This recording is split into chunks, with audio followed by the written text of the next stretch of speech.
सबसे गंभीर मुद्दा है कि अभी अभी जो होली में पैसा नहीं मिला और ख़ासकर हमारे जो संस्कृत के स्कूल्स वगैरह हैं उनका तो 6-6 महीने से पेमेंट नहीं मिला है, जिसको कई जगह भेजा भी गया है, कुछ जगह भेजा भी गया है और कुछ जगह नहीं भेजा गया। तो ये सारी समस्याएं हैं।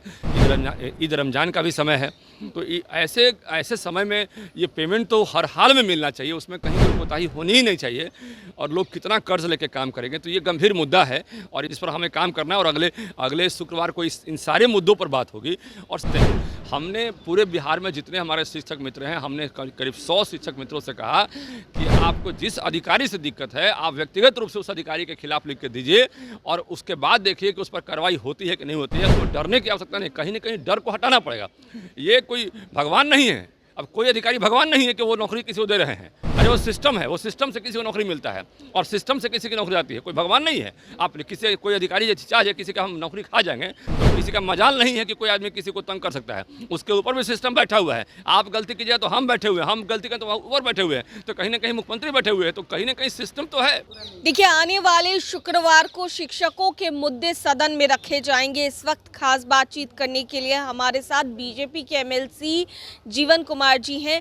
सर, ये बताइए कि आने वाले शुक्रवार को इस पर चर्चा होनी है और कौन कौन से ऐसे मुद्दे होंगे जिनको प्रमुखता से रखा जाए? देखिए, मामला सबसे बड़ा प्रमुखता से अभी रखने वाला है, होली में पेमेंट नहीं मिला शिक्षकों को।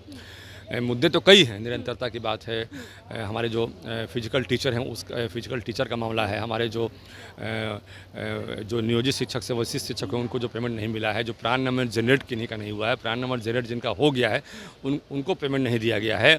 अभी अंगीभूत कॉलेजों का भी 4-4 महीने से पेंशन और वेतन नहीं दिया गया है कई, तो यूनिवर्सिटी में भी यही हाल है। तो मिला जुला के जो है, ये मिला जुला के जो बाधाएँ हैं, एक बाधा नहीं कई बाधाएँ हैं, जिस पर हमें काम करना है। और अगले शुक्रवार को इन सारे मुद्दों पर बात होगी।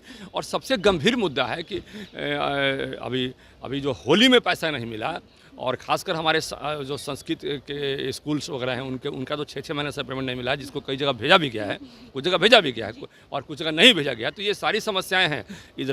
ईद रमज़ान का भी समय है, तो ऐसे समय में ये पेमेंट तो हर हाल में मिलना चाहिए, उसमें कहीं कोई कोताही होनी ही नहीं चाहिए। और लोग कितना कर्ज लेके काम करेंगे, तो ये गंभीर मुद्दा है। और इसको अभी जो है CGFMS की बात हुई, तो यहाँ भी टेक्निकल समस्या आ रही थी, वहाँ बताया गया कि भाई इसके चलते थोड़ा दिक्कतें आ रही। तो उसको डिप्टी CM ने बोला, हमारे जो आदरणीय सम्राट चौधरी ने बोला कि भाई जो इस स्तर पे कोई ऐसा मामला है तो उसको हम लोग देखेंगे, जो हमारे स्तर पर मामला है तो हम लोग को लाइए, आप स्पेशली दीजिए, हम लोग इसको देखेंगे और 1 सप्ताह के अंदर में समाधान करेंगे उसको।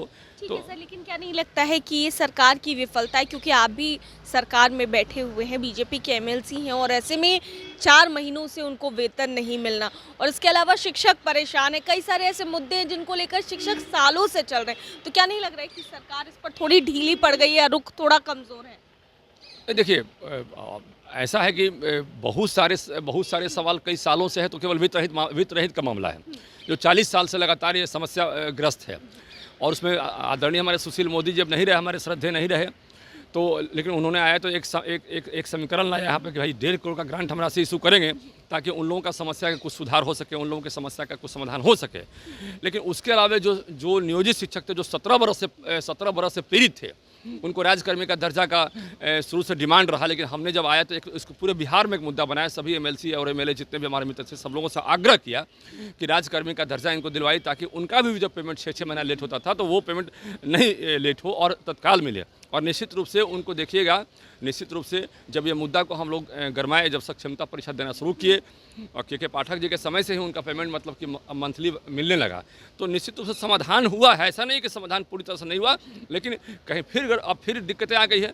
नियोजित शिक्षक से जो हमारे शिक्षक विशिष्ट बने, सक्षमता 1 दिए, सक्षमता 2 दिए, उनका पोस्टिंग की बात आ गई, तो कहीं ना कहीं समस्याओं का समाधान हुआ भी है और कहीं ना कहीं समस्याओं का समाधान फंसा भी है। तो जहाँ फंसा है वहाँ पर हम लोग प्रयास कर रहे हैं कि वहाँ पर समाधान फिर से निकाला जाए। अब होली जैसे समय में जब हमारा समस्या का समाधान नहीं होता है तो हम लोग को चिंता तो हो ही जाती है कि हमारा हिंदू का एक सबसे बड़ा पर्व है और वैसे जगह पे हमारा पेमेंट नहीं मिला और वैसे जगह पे जो गंभीर पीड़ित बीमारी से जो हमारी बहनें जो है या हमारे भाई जो हैं वहाँ बैठे, धरना में बैठे, तो और अंदर से ख़राब लगता है।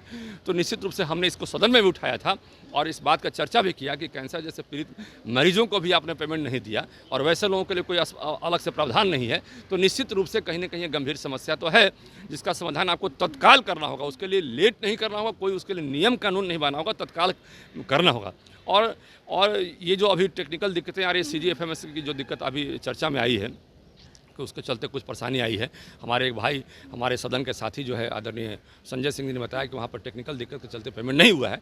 तो जिनके चलते भी दिक्कतें आ रही है और जो विभाग में अधिकारी लापरवाही किए हैं, तो हम निश्चित रूप से उनके बारे में भी सदन में अलग से बात करें कि पहले हमारा मूल फोकस है कि हम पेमेंट दिलवाएं सबको, क्योंकि रमज़ान का भी समय आ गया है, होली में पेमेंट नहीं मिला। हमारे संस्कृत के कई ऐसे स्कूल कई बार सर देखा जाता है कि अधिकारियों से भी शिक्षक काफ़ी परेशान रहे। निश्चित रूप से अधिकारी से परेशान हैं। हमने पूरे बिहार में जितने हमारे शिक्षक मित्र हैं, हमने करीब 100 शिक्षक मित्रों से कहा कि आपको जिस अधिकारी से दिक्कत है, आप व्यक्तिगत रूप से उस अधिकारी के खिलाफ लिख के दीजिए और उसके बाद देखिए कि उस पर कार्रवाई होती है कि नहीं होती है। उसमें डरने की आवश्यकता नहीं, कहीं ना कहीं डर को हटाना पड़ेगा। ये कोई भगवान नहीं है, अब कोई अधिकारी भगवान नहीं है कि वो नौकरी किसी को दे रहे हैं। अरे वो सिस्टम है, वो सिस्टम से किसी को नौकरी मिलता है और सिस्टम से किसी की नौकरी आती है, कोई भगवान नहीं है। आप कोई अधिकारी चाहे किसी का हम नौकरी खा जाएंगे तो किसी का मजाल नहीं है कि कोई आदमी किसी को तंग कर सकता है। उसके ऊपर भी सिस्टम बैठा हुआ है। आप गलती कीजिए तो हम बैठे हुए हैं, हम गलती करें तो ऊपर बैठे हुए हैं, तो कहीं ना कहीं मुख्यमंत्री बैठे हुए हैं, तो कहीं ना कहीं सिस्टम तो है। तो सिस्टम को उन लोगों को समझना पड़ेगा और थोड़ा सा अंदर से बोल्ड होना पड़ेगा और जो गलती कर रहे हैं उसकी लापरवाही को उजागर करना पड़ेगा कि हाँ इन्होंने गलती किया है और हम लोग उसके लिए तटस्थ हैं कि हम लोग उसके लिए कार्रवाई करने के लिए चाहे जिस स्तर पर जाना पड़ेगा हम लोग जाएंगे, और ताकि ये समस्या दूर हो। हम लोग भी चिंतित रहते हैं कि हमारे शिक्षकों को पेमेंट नहीं मिलता है टाइमली। हम लोग को दिक्कत नहीं है, हम लोग को परेशानी होती है, हम लोग को अंदर से अच्छा नहीं लगता है। एक आखिरी सवाल है सर, टीचर्स के ट्रांसफर पोस्टिंग को लेकर भी मामला काफ़ी दिन से अटका हुआ है। इसको लेकर कब तक सदन में आवाज़ उठेगी और कब तक ये मामला सॉर्ट आउट हो जाएगा पूरी तरीके से? देखिए, इसके पहले भी शिक्षा का मामला आया था तो उसमें हमने इस प्रश्न को उठाया था, निरंतरता वाले प्रश्न को उठाया था। उसमें सरकार जो है, मुझे लगता है कि सरकार कहीं ना कहीं गंभीरता दिखा भी रही है। सरकार ने कहा है कि हम इसको देखते हैं और इसको इसके पहले वाले भी सदन में हमने उठाया था, वहाँ पर टेक्निकल दिक्कत की हवाला दी गई थी, लेकिन फिर भी इस बार सरकार ने बोला कि हम इसको देखते हैं क्या कर सकते हैं। लेकिन कहीं ना कहीं ये मामला तो है। आखिर अब जो प्रिंसिपल है उनको टेंशन है कि हम जब ज्वाइन करेंगे, जो नया बने हैं प्रिंसिपल, तो हमारा सैलरी कम ना हो जाए। जो नियोजित शिक्षक से कई बार मतलब कि जो अभी सक्षमता 1, सक्षमता 2 या सक्षमता 3 की बात करें, जो भी विशिष्ट शिक्षक बने हैं तो उनको अंदर में डर है कि हमारे यहाँ आने के बाद कहीं मेरा सीनियरिटी न चला जाए। तो ये डर तो है, इस तरह का माहौल तो है, लेकिन इन सारे डरों को दूर करना होगा और सरकार की जिम्मेवारी भी है और हम लोग भी इसमें लगे हुए हैं कि सारे डरों को दूर करें और ये जो है एक ठोस कार्रवाई हो इस पर। और कार्रवाई की दिशा में मंत्री जी ने कहा है कि हम लोग इसमें काम कर रहे हैं और निश्चित रूप से हमारी अपेक्षा भी है सरकार से कि कार्रवाई करे। आने वाले शुक्रवार को जोरों शोरों से मुद्दा उठाएंगे। 100% इसमें कोई शक संदेह की बात नहीं है, जोर शोर से मुद्दा उठेगा शुक्रवार को। जी बहुत बहुत शुक्रिया, धन्यवाद। बातचीत के लिए सर। तो बीजेपी के एमएलसी जीवन कुमार हमारे साथ थे और क्या कुछ कहते नजर आए हैं, शिक्षकों का कौन कौन सा मुद्दा उठने वाला है सदन में शुक्रवार को, इसके बारे में भी बात करते नजर आए। क्या कुछ कह रहे थे आपने सुना। कैमरा पर्सन शशि के साथ मैं दक्षा प्रिया, दर्श न्यूज़ पटना।